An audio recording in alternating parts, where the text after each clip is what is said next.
Hello po mga kababayan, si Dante Maravillas, Bicolano vlogger, broadcast journalist from Albay. Pag-usapan natin itong mga additional senators po na ang sabi tumanggap ng pera mula sa mga kontraktor.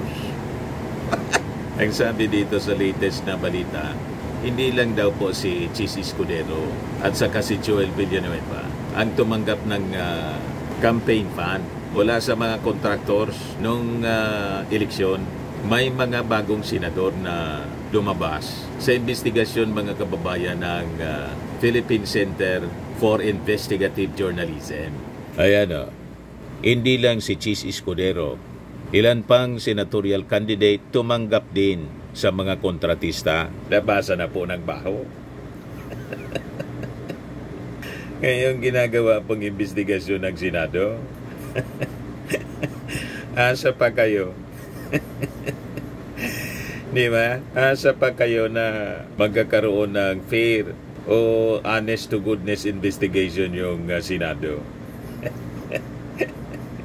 Yung mismong Senate President mga kababayan, umami na 30 million. Tapos yung isang nagponsyo Pilato, si Joel Villanueva, 20 million.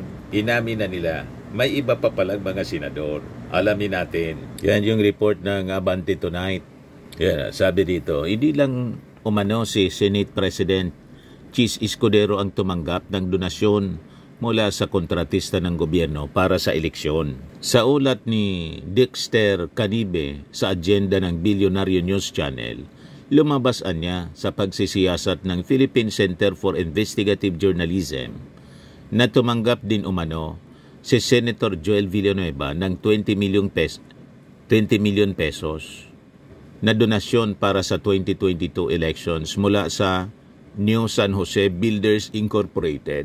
Ang naturang kontratista umano ang nakakuha ng mahigit sa 2 bilyong kontrata para sa pagpapatayo ng 19-story office ng National Housing Authority noong 2021. Ngayon, sa hiwalay na report ng PCIJ na pagsilip naman sa 2013 elections, tumanggap din umano ng donasyon si Escudero ng 10 million pesos mula sa New San Jose Builders at isa pang 10 million pesos mula naman sa Tokwing Construction.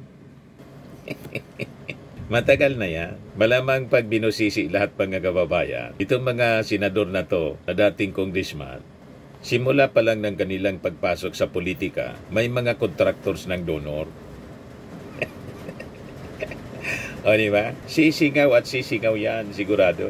Gayon din umano si Senators Bam Aquino, Nancy Binay at JB Ejercito na tumanggap ng magkakaibang halaga mula sa ilang kontratista ng Department of Public Works and Highways. So nadagdagan na po, mga kababayan.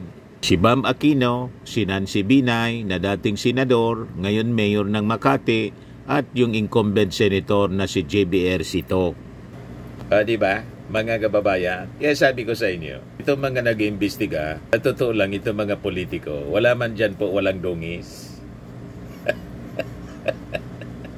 Iba-iba lang po ang kapal ng dungis. Yung iba, yung dungis medyo manipis. Yung iba naman po, hindi na nga po pwedeng tawaging dungis. Naliligo na sila mga kababayan. Balot yung katawan ng dungis para ng mga taong grasa. Kon sa dumi, mga kababayan, para ng mga taong grasa. Pero ang tawag natin sa kanila, honorable. O, di ba? Only in the Philippines. Kung sa ibang bansa, ang mga ganitong uri ng mga politiko po, nagbigti na po sa kahihiyan. Kaya lang dito, wala na po yung salitang kahihiyan. Lahat na haros mga walang iya. You see? Ganon katindi ang politika dito mga kababayan sa Pilipinas. Ngayon, ibigay ko sa inyo yung latest palang balita. Before that pala, yung pag-ugas kamay ni Joel Villanueva, pakinggan po ninyo. Saka, may biglang lumitaw na video to counter itong pag-hugas kamay ni Joel Villanueva. Sinampal siya ngayon ng resibo. Ayan resibo ng kasinungalingan ng senador.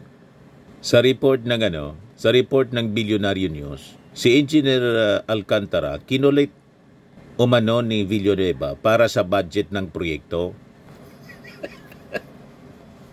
O di ba sabi po ni Senador Villanueva, never daw siya na humingi ng pabor sa DPWH. Doon sa hearing po ng Senado, Blue Committee hearing, nagmalinis itong si Senador Joel Villanueva na never daw siya na humingi. Tingnan na nga natin kung totoo. Ng kahit na ano o kahit isang flood control project, contractor, etc. in my public service career, meron po ba na nilapit? Meron po ba na nagsabi ako sa inyo, ito dapat ang gawin at ako'y eksperto? Pwede niyo po bang sabihin lang, just for the record? Well, for the record, Your Honor, I don't recall anything that came from you to propose any flood control project. Sabi ni bilang district engineer. Yan ang throwback video ng talumpati ni Nooy DPWH Bulacan First District Engineer Henry Alcantara sa inaugurasyon ng pagsasaayos ng Bambang Bridge sa Bukawi, Bulacan at ng bagong Pagoda View Deck.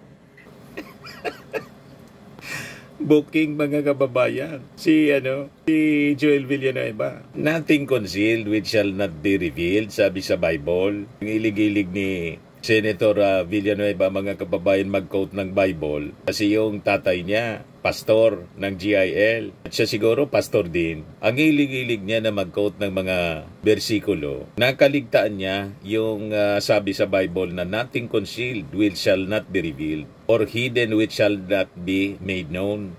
Ayan there is nothing concealed that will not be disclosed, or hidden which shall not be made known. Sabi sa Luke 12 verse 2. Yun ang nakaligtaan, mga kababayan, ni Poncio Pilato, Senador Joel Villanueva. Ulitin natin yung kanyang sinabi doon sa hearing ng Senado. O kahit isang flood control project, contractor, etc. in my public service career, meron po ba na nilapit? Meron po ba na nagsabi ako sa inyo, ito dapat ang gawin at ako'y eksperto? Pwede niyo po bang sabihin lang, just for the record? Well, for the record, Your Honor, I don't recall anything that came from you to... Wala lang na-recall siya. O baka wala kay Bunuan.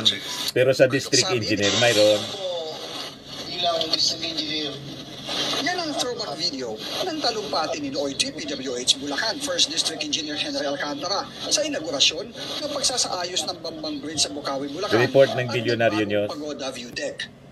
Dito, ikinuwento ni Engineer Alcantara ang pangungulit sa kanya ni Senador Joel Villanueva para sa kakailanganing budget upang maayos ang tulay at maitayo ang view deck sa tabi nito. Pag po kinakausap ko, Sen, Villanueva, magkano pa kulang natin dyan? Kasi talaga po kinukulit siya. Anyway, ito na po tayo ngayon. Si Joel Villanueva. Isang matatag na proyekto na inilaan ng ating puting senador at ang kanyang pamilya. Sa report ng Di ba? Sumabog sa pagmumuka niya mismo. Yan kasi masyado nagpalata. Basta't ganun po ang mga statement. Ang ibig sabihin yan, mga kababayan, parang yung manok na nangitlog. Ang manok pag nangitlog, putak ng putak. O, diba? Dumipensya siya agad. Wala man nagtatanong sa kanya kung may kinalaman siya. Pumutak. Ayun, biglang lumitaw yung report ng Bilyonaryo News. Sumabog sa kanyang pagmumuka. O ngayon, sa latest na balita, mga kababayan, sinibak na sa pwesto si Engineer Gerald Pacanan bilang Regional Director ng DPWH Mimaropa sa harap ng ginagawang investigasyon sa umano'y maanomalyang flood control projects sa Oriental Mindoro. Pinilitan siya ni Engineer Edita Barbaran bilang OIC Regional Director ng DPWH Mimaropa. Yan yung mga palpak na flood control projects, mga kababayan, sa Oriental Mindoro na in-expose ng gobernador. Pero si DPWH Secretary Bunuan po, ayaw pa na mag-resign. Di ba na may mga panawagan na para sa kanya na mag-resign na? Kasi sabi nga ni Ting Lacson, pinamumugaran ng DPWH na mga criminal syndicate. Sindikato na po ang DPWH. O ito yung mensahe ni Secretary Bunoan. Pakinggan po ninyo. Tanggapin ang mga nangyayaring ito sa ilalim ng aking panunungkulan kahit ano po ang higpit at distrikto ng ating mga pulisya laban sa katiwalian. Meron nga nananawagan sa akin na ako po raw ay mag-leave o kaya po ay mag-resign dahil po sa isyong ito. Yan po sana ang madaling gawin, mag-resign o talikuran ko ang problema. Pero hindi po ang pag-alis o pag-iwas ng responsibilidad ang tamang paraan ng paghahanap ng solusyon. Sa akin po, tatanggapin ko ang accountability, pero tandaan po ninyo, hindi ko po kukonsintihin at papayagan ang anumang uri ng korupsyon na nangyayari. Kaya nga po, nananawagan tayo sa ating mga kababayan na tulungan ninyo po ang ating Pangulong Bongbong Marcos na puksahin ang maling sistema na ito na sumisira sa magagandang layunin at paglilingkod ng administrasyon. Hindi tayo papayag na lapastanganin ang sinumang tiwali sa DPWH, kontraktor o kahit sino pa ang maglustay ng pundo na nagmula sa dugo at pawis ng ating mga babayan. Gusto nating managot ng dapat managot, makulong ang dapat makulong. Sabi ni Secretary Bunoan, ang panawagan niya daw, magtulong-tulong tayo. Problema ito, nakagagawan lang ng ilang sangkot at mga iskalawag. Kaya po kami nananawagan na magtulong-tulong tayo. Taas noo ko pong sinasabi sa inyong lahat. Mas marami po ang matitino at mahuhusay na mga tao sa DPWH. Muli, hinihingi ko po ang inyong tulong na matukoy ang mga taong sangkot sa mga katiwalian sa mga paggawaing bayan. Angat po nating lahat ang kalutasan ng problema ito na kagagawan lang ng ilang sangkot at mga iskalawag. Kaya po kami nananawagan na magtulong-tulong tayo. Taas noo ko pong sinasabi sa inyong lahat. Mas marami po ang matitino at mahuhusay ng mga tao sa DPWH. So, totoo naman po ang sinasabi niya, no? Hindi man lahat sa DPWH po sangkot sa anomalya. Ang karamihan dyan, yung mga official man lang po, regional director, assistant regional director, district engineers. May mga kasabwat din, siyempre, na nabibigyan-bigyan ng konti na mga empleyado ng DPWH. Pero ang karamihan dyan, yung mga key positions po, ang talagang involved sa pandaraya po sa mga projects, lalo na mga district engineers po. Ang rason din kung bakit na-involve sila sa mga anomalya, kasi mga tao sila ng mga politiko. Yan ang katotohanan dyan, mga kababayan. Ngayon, hindi pa sinisibak ng ating Pangulong Bongbong Marcos si Bunoan. At ang ibig sabihin nito, wala man nakikita o wala pang nakikita siguro yung ating Pangulong Bongbong na rason para sibakin. May tiwala pa yung ating Pangulo kay Secretary Bunoan. So hayaan muna natin po kasi ang promise, mga kababayan, ni Secretary Bunoan, lilinisin niya daw ang DPWH. At ayaw niyang talikuran ang ganyang responsibility bilang isang secretary. So, hayaan muna natin, mga kababayan, kasi wala man pong direktang involvement. Kundi siguro, masasabi natin, command responsibility, di ba? Pero nag-promise siya na lilinisin. Tingnan natin muna kung magagawa niya, mga kababayan, na linisin o baka kasama siya sa dapat na linisin. Di ba po? So bigyan niya natin ang pagkakataon muna na patunayan niya yung kanyang mga sinabi. Ito yung mga reactions, mga kababayan, kay Joel Villanueva. Huwag magtiwala sa mga taong feeling righteous, dami nila. Sabi ni Joel Albano, obviously defensive, very amateur. Sabi ni Paulo Marco, kaya pala ayaw ng impeachment. Isa din pala miyembro ng bloodbath. Tama ang mahal na Pangulo. Maya naman kayo. Pero meron pa ba? Sabi ni Blossom, hindi ikaw ang magtatanong niyan. ginagawa mong bobo, tinatanong mo, hintayin mong expose ni Senator Ping Lacson. Mas lalo kang nagpapahalata kasi hindi rin bobo mga mamamayang Pilipino, lalo na mga taga Bulacan. Sabi ni Joey Mazadaw Lanas, kasuhan na yan, may solidong ebidensya naman laban sa kanya. Sabi ni Arnel, tumahimik ka na lang kaya siraan na ang reputasyon mo sa taong bayan. Sabi ni Aligaga, sinungaling. Sabi ni Gilbert Sabio, sana nga pagbayaran niya, pananabot tayo sa Senado. Sabi ni Arvin, ba't si Bonoan tinatanong niya? Malamang wala. Wala, kay Sekretary wala siyang pabor na hiningi kay Sekretary Bonoan. Pero kay Engineer Alcantara, mayroon. Galing mismo sa kanyang bibig. O di ba po? Sa mga naghanap ng malinis and spacious fitness gym, pumunta lang po kayo sa aming Colossal Fitness Gym. We also offer Grab Car Rental with our brand new 2023 model ng Toyota Innova. We also accept booking for those who are planning to travel via PAL, Cebu Pacific, and other airline companies, local and international, and bills payment for Meralco Bills, PLDT, Aleco Bills, etc. Ang Colossal Fitness Gym is located at 3rd floor Security Bank Building, Landco Business Park, Legazpi City, Albay. For inquiries, look for Chilon Maravillas. Contact number 0966-802-0949. Yan yung aming Innova. Lagi na pong matao sa amin. Pati mga foreigners po, tingnan ninyo. Mga British tourists sila. Ang lalaki ng katawan na, mga kababayan, nag-gym sa amin. Ito naman po, Indian National. Ito mga mga European sila. Ito naman yung bago naming product na binibenta online, Eye Glow Serum. Whitening po siya galing sa South Korea.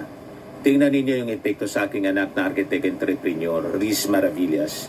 For inquiries, look for Riz Maravillas on FB. Ito naman po, Firmax Firming and Lifting Cream. Pinapahid po sa mga pulses and other affected areas. Mainam po ito sa mga pains at paninigas ng mga kaso-kasuan. Ito po, Automax Radiant Serum. Sa mukha naman yung application. Anti-aging po siya. You will look 10 years younger than your age. Ito naman po yung bagong product naming binibenta online.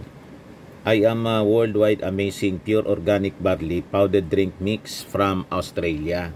Endorsed by cancer survivor actress Maritoni Fernandez.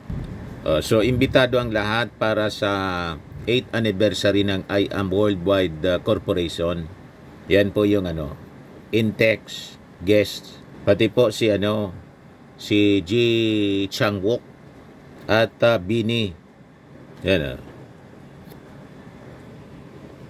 Yung gusto po na mag-order nito at magnegosyo, contact nyo na lang po yung aking anak na architect entrepreneur, Riz Maravillas. Sa mga mahilig naman po sa mga imported bags and wallets, dumiretso na lang po kayo kay Ma'am Eileen Rosales, Eileen Closet. Naka-base po siya sa Amerika.